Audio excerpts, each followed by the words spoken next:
खूंखार घोड़ा।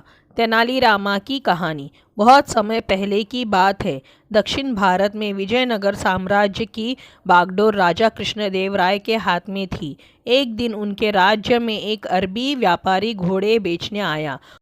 उसने राजा के सामने अपने घोड़ों की इतनी तारीफ की कि महाराज कृष्णदेव राय उसके सभी घोड़ों को खरीदने के लिए तैयार हो गए। राजा ने व्यापारी की बातों में आकर सारे घोड़े खरीद तो लिए, लेकिन उनके सामने अब एक बड़ी मुश्किल खड़ी हो गई। मुश्किल यह थी कि सभी घोड़ों को रखा कहाँ जाए। दरअसल घोड़ों की संख्या इतनी ज़्यादा थी कि राजा का घुड़सल उन सभी घोड़ों को रखने के लिए बहुत छोटा था। इस समस्या से निपटने के लिए राजा ने एक उपाय निकाला और सभी दरबारियों के साथ पूरी प्रजा को हाजिर होने का आदेश दिया। राजा का आदेश मिलते ही मंत्रियों और राज दरबारियों के साथ पूरी प्रजा अपना सारा काम धाम छोड़कर राजमहल के बाहर जमा हो गई। इसके बाद राजा कृष्णदेव राय वहां पहुंचे और कहा, मैंने आप सभी को एक ज़रूरी काम देने के लिए यहाँ बुलाया है। इतना कहकर राजा ने सभी के सामने अपनी बात रखी। हमने अरबी घोड़ों की एक खेप खरीदी है। ये सभी घोड़े बहुत लाजवाब और बेशकीमती है, लेकिन अफसोस हमारे घुड़सल में इन सभी को रखना संभव नहीं। नया घुड़सल तैयार होने में करीब 3 महीने का वक्त लगेगा। इसलिए मैं चाहता हूं कि राज्य के सभी मंत्रियों और दरबारियों के साथ हमारी प्रजा भी 3 महीने के लिए इन घोड़ों की देखभाल करे। इसके लिए राज दरबार के खजाने से हर महीने सभी को एक एक सोने का सिक्का दिया जाएगा।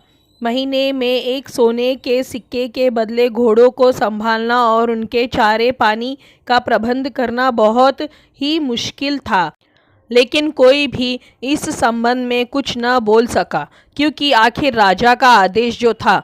फिर क्या था, सभी एक एक घोड़ा लेकर अपने घर की ओर चल पड़े। वहीं एक घोड़ा तेनालीरामा को भी मिला। तेनालीरामा बहुत ही बुद्धिमान और चतुर था। वह अपने घोड़े को ले गया और घर के पीछे घास फूस की छोटी सी घुड़साल बनाकर घोड़े को वहां बांध दिया।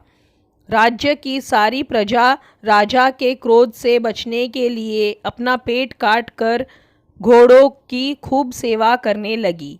वहीं तेनालीरामा घुड़साल में बनी छोटी सी खिड़की से घोड़े को हर रोज़ थोड़ा सा ही चारा देता। देखते ही देखते 3 महीने पूरे हो गए। समय पूरा होने के बाद सभी को राजमहल फिर से बुलाया गया।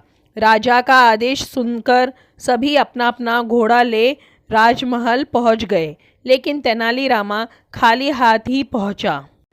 तेनालीरामा के साथ घोड़ा न देख राजा हैरान हुए और उससे घोड़ा न लाने की वजह पूछी। राजा के सवाल पर तेनालीरामा बोला, महाराज, घोड़ा काफ़ी बिगड़ैल और खूंखार हो गया है, इसलिए अपने साथ लाना तो दूर, मेरी उसके घुड़साल में जाने की भी हिम्मत नहीं हुई। तेनालीरामा की बात सुनते ही राजगुरु बोले, महाराज, तेनालीरामा झूठ बोल रहा है, हमें खुद जाकर इस बात का पता लगाना चाहिए।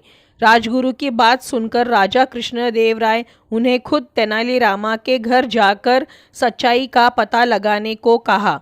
राजा के आदेश पर राजगुरु तेनालीरामा के साथ कुछ दरबारियों को लेकर उसके घर की ओर चल देते हैं। तेनालीरामा के घर पहुंचते ही राजगुरु की नज़र वहां बने घुड़सल पर पड़ती है।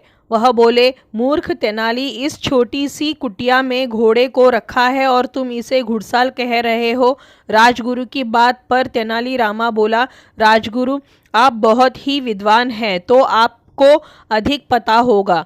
मैंने यह कुटिया घोड़े को रखने के उद्देश्य से बनाई, इसलिए इसे घुड़साल कह दिया, लेकिन घोड़ा सच में बहुत खूंखार हो गया है, इसलिए पहले आप उसे खिड़की से झांक कर देख ले, उसके बाद ही उस कुटिया के अंदर जाइए।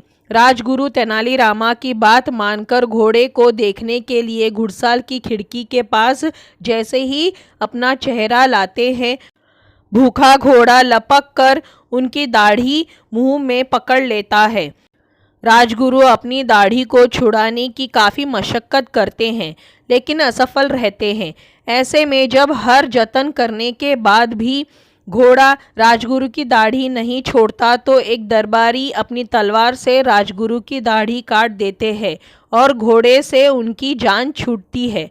घोड़े से किसी तरह जान बचने के बाद राजगुरु साथ आए कुछ दरबारियों को घोड़े को महल ले चलने का आदेश देते हैं। तेनालीरामा का घोड़ा पकड़कर राज दरबार में पेश किया जाता है। 3 महीने से घोड़े को ठीक से चारा पानी न मिलने की वजह से वह बहुत ही दुबला पतला दिख रहा था।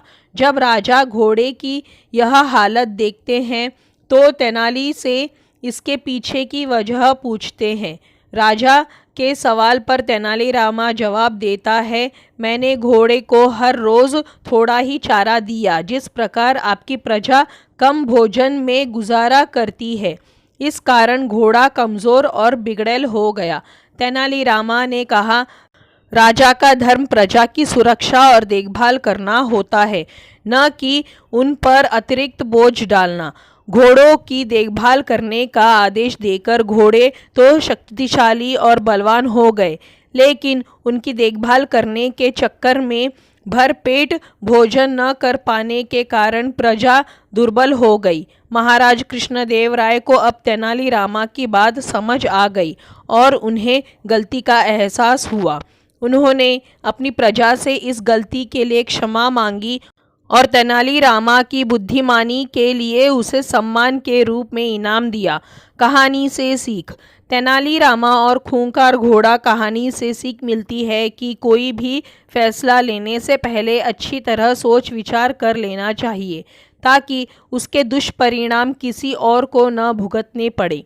तो दोस्तों, खूंखार घोड़ा तेनालीरामा की कहानी आपको कैसी लगी? अगर अच्छी लगी हो तो इसी तरह की कहानियों के लिए चैनल को सब्सक्राइब करें, वीडियो को लाइक करें, शेयर करें। धन्यवाद।